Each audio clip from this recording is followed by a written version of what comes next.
From 12 News, your local election headquarters, this is Newsmakers.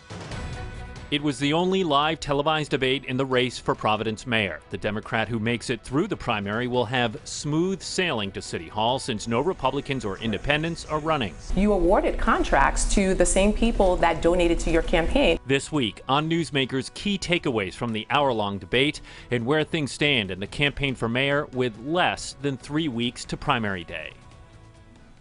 Welcome to Newsmakers. I'm Tim White alongside 12 News politics editor Ted Nesi. Our co-moderator from the debate, Steph Machado, could not join us today, so we're going second fiddle. Going with Dan McGowan from the Boston Globe. I'm back. He's back. I'm just kidding. We still love you at the Big Dozen. What mayoral cycle is it to have Dan back in the house talking Providence, right? Exactly. So, Dan, we'll start with you, and same question to Ted, I suppose. You watched the hour-long debate. Thank you very much. What was your biggest takeaway from that? Well, you guys won. The moderators. They're biased. Don't suck up to the hosts here. You know, look, I think I was surprised. I'm surprised this entire race about how underwhelming the candidates tend to be. You know, I'm sure we'll talk about it, but, you know, first segment, you come out on schools, most important issue in the city, very controversial. We didn't come away learning very much from these candidates. So, you know, I was surprised by how, you know, in a chance where, particularly for Gonzalo Cuervo and Nearville of Fortune, perception is Brett Smiley's in the lead. You thought this would be their chance to kind of break out. Not sure they did. You know, they had some interesting exchanges and stuff, but there's nothing that comes away where I say, boy, I remember that moment from the debate. I think it was relatively underwhelming. And again, no fault of yours at all. It was the candidates. This has been the race they have chosen to run. Probably the most memorable moment of the debate. Beside an exchange, which we're going to play, and throughout this program, we're going to be playing sections from the debate to bring you highlights from it. If you want to watch the entire debate, it is on WPRI.com. Probably one of the more memorable things was the pop quiz section of the debate, which we will also be bringing you. Ted, you were one of the moderators along with me and Steph. What was your biggest takeaway? Well, mine sort of dovetails with Dan's, which is this was both, you know, they're still a bit mushy, these mayoral candidates, yet this also felt like the most grounded we'd gotten them in this whole campaign. I mean, we got a lot of good feedback, which of course we appreciated, but also I got the feeling, Dan, from folks who are watching this and don't know how to vote. Very plugged in people said, finally, I got a sense of maybe some differences between these people, because this has been, and frankly, we talked about it last week, Tim, on the show.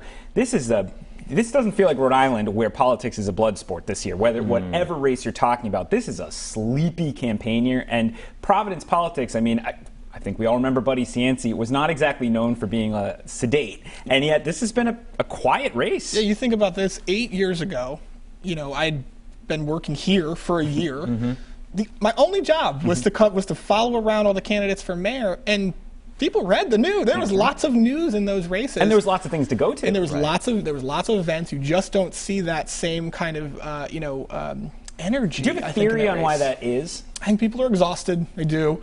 I think, you know, on Newsmakers last week, I'm a loyal viewer, Sid McKenna made a great point. People feel pretty good right now. I know gas prices are high, things like that. But if you have money, you know, if you're finally kind of not wearing a mask all the time, people are not necessarily glued in. And unfortunately, you know, the big issues, Providence schools, the pensions, I feel like people don't necessarily want to. There isn't a great answer, clearly, from these candidates. And so everybody just thinks, they're all the same. That's a good point, too. I know we're going to go to the excerpt, Tim, but just briefly, you know, the two you just mentioned, schools, pensions, huge issues for the next mayor, yet also ones where I think all three of us know as reporters, their hands are very tied. Yes. The schools are not even in city control at the moment. You know, part of the debate is when should you even have control of them? And the pension, you heard what they said. They know. They have very few options to try to fix such a huge financial problem, so maybe there's nothing to get too excited about. Yeah, to Sid's point, schools and pensions are a bummer, you know, to people people at home. Right, people want to be in the sun. Right. So we're going to play a section from the debate. Both Gonzalo Cuervo and Nearville of Fortune targeted Brett Smiley on your question to him, Ted, on an ethics fine Smiley received for fundraising tactics. We'll play that section here. You also asked each of the candidates about a criticism that they have faced. This section, I should note, has been edited for time. Take a listen. Well, I want to ask each of you about criticism you faced on the campaign trail. Mr. Smiley, I'll start with you. Providence has a long history of corruption in the mayor's office. Many people don't want to go back to those days. You paid a $4,500 penalty to the Rhode Ethics Commission earlier in your campaign because you raised money from state vendors while you were holding a high state job.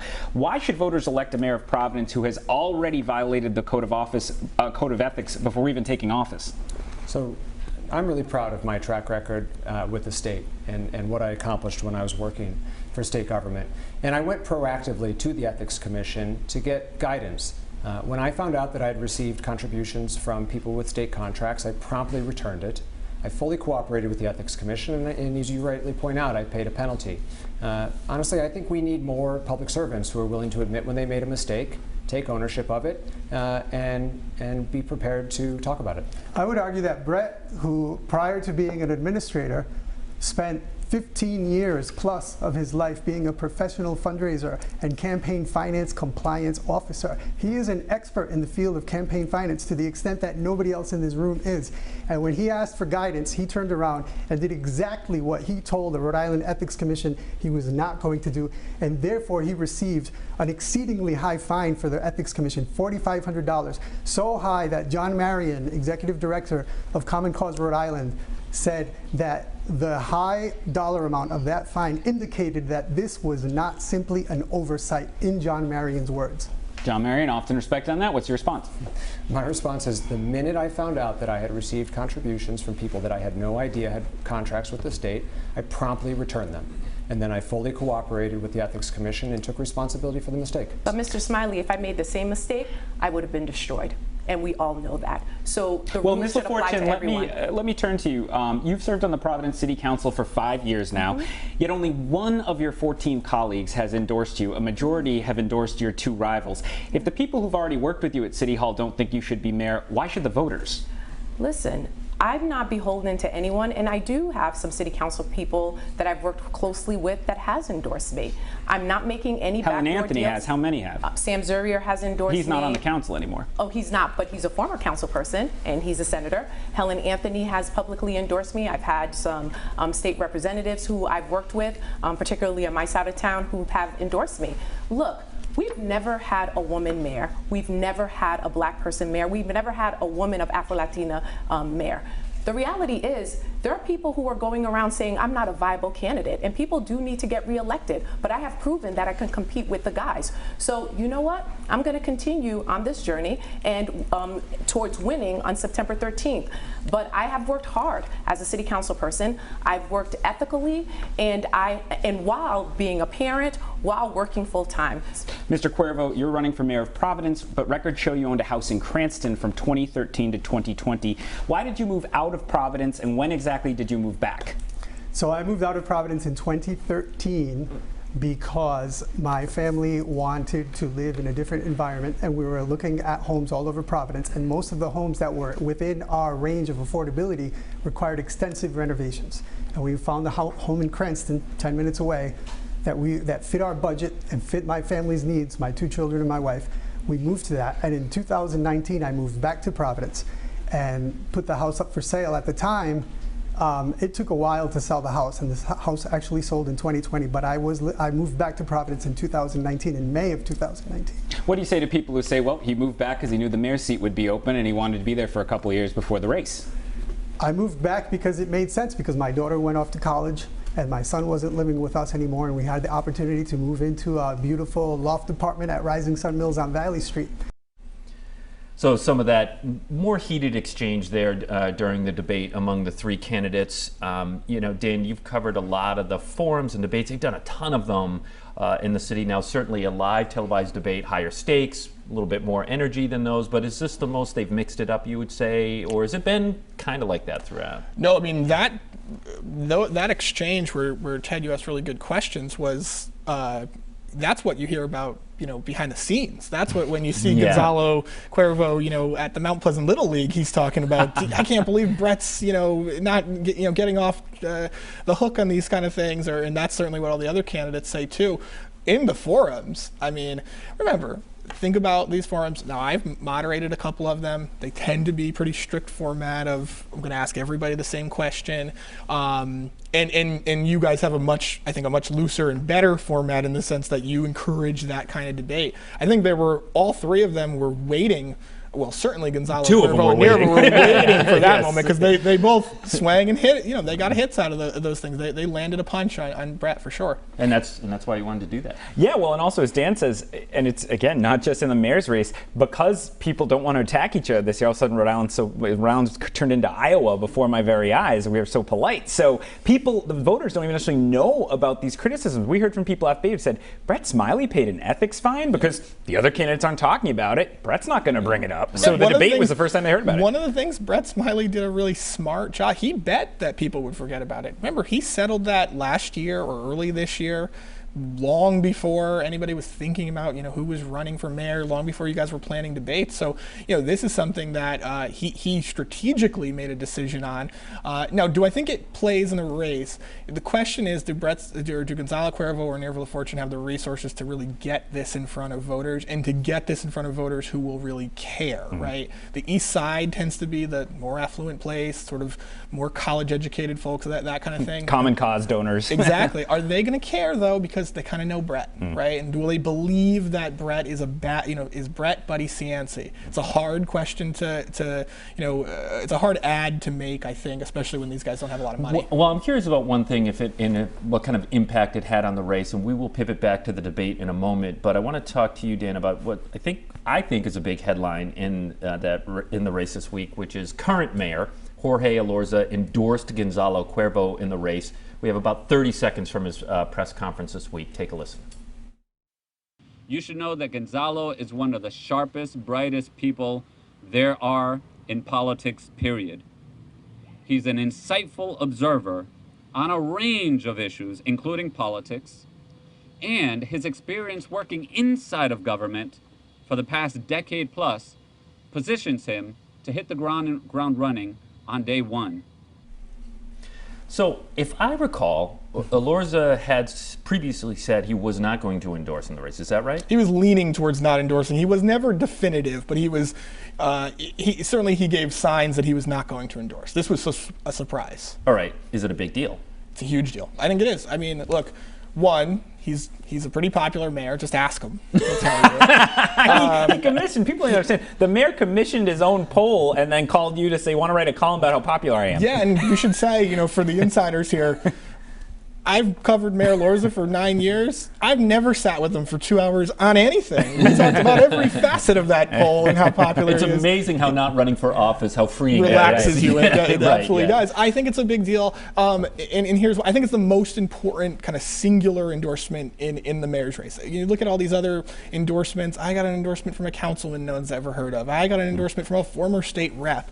This is the sitting mayor of Providence. I think they had a really smart rollout of this. You now have Angel Taveras and Jorge Elorza, the last 12 years of mayors who are supporting Gonzalo.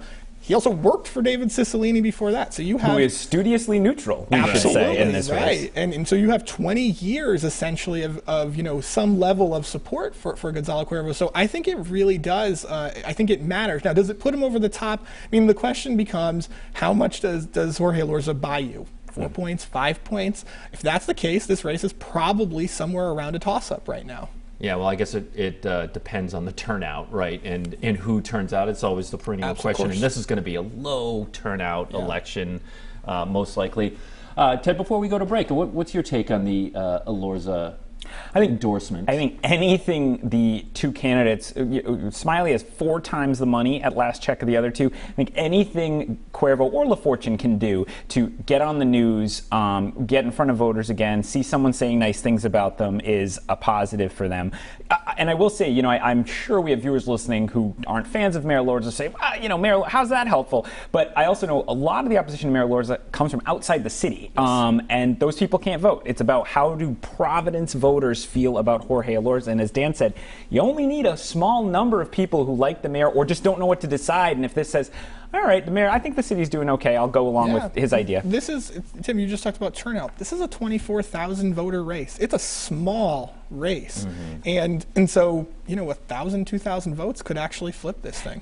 One last thought, though, which is just that, and Dan and I have talked about this, if Smiley loses this race, that is a pretty sad statement on his campaign, because he's had more money. He's been running for mayor basically since he got out of the race to endorse Elorza in 2014. They're well organized. His team has a lot of resources. So, he should be able to find a way to win. And if Cuervo does, I really think it's going to be an impressive feat. All right, we do have to go to a break. But look, there's been no public polling in this race, and I don't want you guys to reveal your sources or get anybody in trouble, but through the reads, have you been hearing from internal polling, is Smiley the front runner here? I mean, I think I don't think any one of the three candidates would say that Brett is not the front runner right now, or the leader in polling. They might dispute front runner, but the thing becomes just like your polls, in the statewide races. If 30% of people, 25% of people are undecided with less than 3 weeks to go, I mean, really anything could happen if you're in, that little margin of error. All right, we are way overdue to pay some bills here, so we're going to take a break. When we come back, the dreaded pop quiz section of the debate. Stay with us. You're watching Newsmakers. From 12 News, your local election headquarters, this is Newsmakers.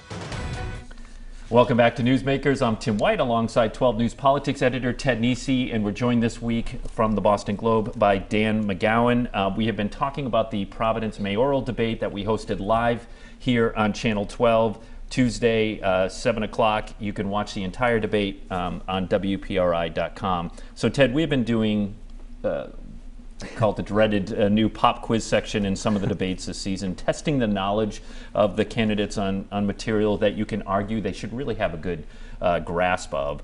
We did that in the mayoral debate. Let's take a listen on the pop quiz section here.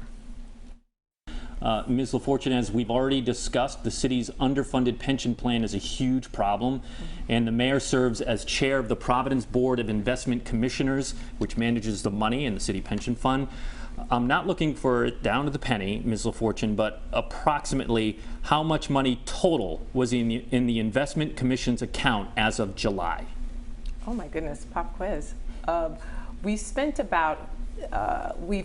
over $93 million into the pension system, and I'm so sorry, that totally slipped my mind. That's okay. Mr. Smiley, do you have an answer? I think current assets are about $300 million. Say it again. 300 million. And Mr. Cuervo, you see right? Approximately 300. Okay, the answer is $325 million. Mr. Cuervo, what is the current residential property tax rate in Providence? I believe it's 22%. Do you have it per $1,000? The tax rate, the property tax rate in Providence per 1,000. Do you mean $22 per thousand? Okay, you said 22%. Yes, That's fine. That's fine. Mr. Smiley, is he right? $22 per 1,000? He's not. What is it? It's around $13 for the owner-occupied rate, if that's with the homestead. The residential property rate, not counting homestead or not homestead, just the residential property rate. Oh, he's not far off then. Okay, Ms. LaFortune. It's about a little over $22 per $1,000. We have $17.80 per 1,000. Final question to you, Mr. Smiley. There's been a lot of talk about police funding in the last 2 years. Approximately, what is the budget for the Providence Police Department? $100 million. Is he right? Yes. Ms. LaFortune, is he right? He's right. He is right. All right, that's the pop quiz section. Actually, how did you do at home on the pop quiz? I was okay. Okay, Yeah. 2 out of 3? 2 out of 3. I got 2 out of 3. Which one did you miss? I was with them on the residential property tax rate. I couldn't figure. I kept thinking of what the homestead was, which ends up being like Ted, 12 that bucks. is the one that surprised me that they did most poorly on. I thought that was a brutal moment for all three of them. Nerva LaFortune just voted on the residential property tax rate on the city council. Brett Smiley's whole thing is I'm extremely boring but smart, but he didn't know the residential property tax rate, and Gonzalo didn't know it either. So it's a wash, I guess, because if you're a do you know the residential property tax rate voter, you don't have anyone out of the pop quiz for that. Well, this was the moment where if you were watching at home and you were kind of cringing, which I was, you said, is anyone running in the general election? And then you realize the answer is no. These are your choices. Yes. Actually, really good point to our viewers at home. Yeah, I mean, the primary this is it in this race. There's no Republican, there's no independent, so whoever wins the primary on September 13th is going to be the next the next mayor of Providence. But yeah, that was a surprising moment, I would say, throughout. I mean, look, they're tough questions for sure. But they're not gotcha questions, right. you know, and I think that's important to speak to because you and I spend a lot of time, and Steph as well, the moderators, you know, we're not looking to do this to, if everyone's right, that would be great. That would show, well, and they were on the police budget. And they were, right. You know, we're honestly asking things that as veteran reporters, I mean, Dan, you can say if you agree or disagree, those are facts that a mayor should know, yes. I would argue. How big's the police budget? What's your main tax rate? And what's in the pension fund? Can I just say, Brett Smiley had actually given the answer earlier in the yeah, day. and Nearville Fortune missed it. Brett had said $300 million in his earlier pension answer, so I was like, oh, she's going to get it. And everyone's going to get it. And all three of us, I think we couldn't say anything, but in the moment, it's like, and I actually thought in the moment we're talking to behind the scenes, do we not ask it? Yeah. Right? You know, because Brett had just given it. And well, my question for you, take us behind the scenes. Do you have 20 of these questions and you just pick one? We do. We line up, yeah. So the answer is yes. I don't know if it's 20, but we do rapid fire pop quiz. But you're not picking in the moment. Do you mean in the moment? Oh, in the moment? Yeah. Oh, no. We hone them to, we know which 3 rapid fire we're going to go with and which 3 pop quiz. If you want real behind the scenes, there were 2 rapid fire questions that we cut. But I ended up asking at the very end of the debate because we had a little extra time. Fair enough. You're very Pull good. back the curtain on that one. You worked here. You know how we do this. You've been involved in these debate sessions. Yeah, we just winged it, didn't we? Yeah, right. Yeah, absolutely not. All right, we have 5 minutes left in the show. I want to pivot to the governor's race. We saw the first attack ad in the governor's race, this one by Nellie Gorbea. Let's take a piece of it here. Times have been tough lately for Rhode Island families. To questions of whether connections to the governor paved the way for a deal. And the FBI have now joined a criminal investigation into the deal. McKee's cronies get insider deals at our expense. Governor McKee. So the first attack ad there by Nellie Gorbea. She is leaning into the FBI investigation into the controversial school contract the McKee administration awarded to ILO Group. There is absolutely no indication that the McKee administration has any criminal exposure in this deal, but obviously Gorbea is trying to harness it for political gain. I guess the most surprising thing to me, Ted, on this attack ad is that it's airing now with just 3 weeks to go to the primary and not a month ago. Yeah, I mean, and that's been the surprise throughout this race. I mean, they've been playing for all the marbles in the governor's race. We've never seen a poll showing anybody over 30%. It's been Nellie Gorbea and Dan McKee neck and neck in the 20s throughout. Helena Folks is only in the teens. You'd think in previous races, people come out swinging. I was talking to a veteran, renowned politician not long ago who was just shaking her head at the fact that these people hadn't done these contrast ads, because we talked about last week. Yes, people hate negative ads, they say, and they don't like to watch them. But if you don't point out things that are wrong with your opponent to the voters, they may never hear them, and they may just vote for them. And that's where things have been going. They work. I mean, they work. And what Gorbea tried to do in this ad is you tried to knock down her opponent, and then the last 15 seconds is try to prop herself up, try and draw a contrast. Now, Governor McKee has been on with his own paid advertising. He's tried to put out, his from the start put out more positive message, the one that most people remember or know of, which I don't know if it's still airing or not. I think it's cycled out at the moment. He has some other ads on right now. Yeah, is the one with his mother where they're in the kitchen, they're playing cards, and she's got those glasses on. We can play a little bit of if we have it here. That's the one we're talking about. Most people at home will probably remember that. Dan, I got to say, McKee's ads have been pretty good this cycle. Yeah, I mean, I think he has the 2 best ads of the cycle, the mother ad and then his most recent one where he rips up the car tax. It's a great visual and it's a good ad. It makes a lot of sense. Question now is, we've all covered this. You guys have faced it pretty hard. Is you've covered the governor very hard. He does not take negative coverage very well at all. Mm-hmm.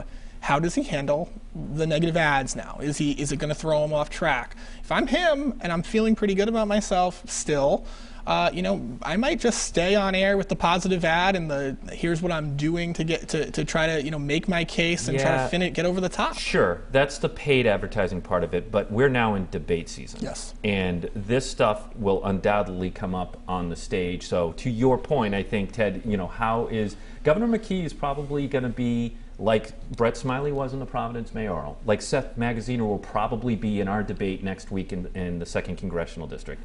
he's probably going to be the focus of the attacks on the stage, right? Yeah, and I remember how cold that debate between him and Aaron Regenberg was. Remember on Newsmakers 4 years ago? By the end of it, I'll never forget, you asked, this has been tough, Tim, you said, can you guys say something nice about each other? And Governor McKee looked at him and said, you have a nice car. Right. You know, that's how frosty things had gotten. So, you know, now that the governor is the governor, the front runner, can he handle all the incoming he's probably going to get in the 2 TV debates that are scheduled? Ours is September 6th.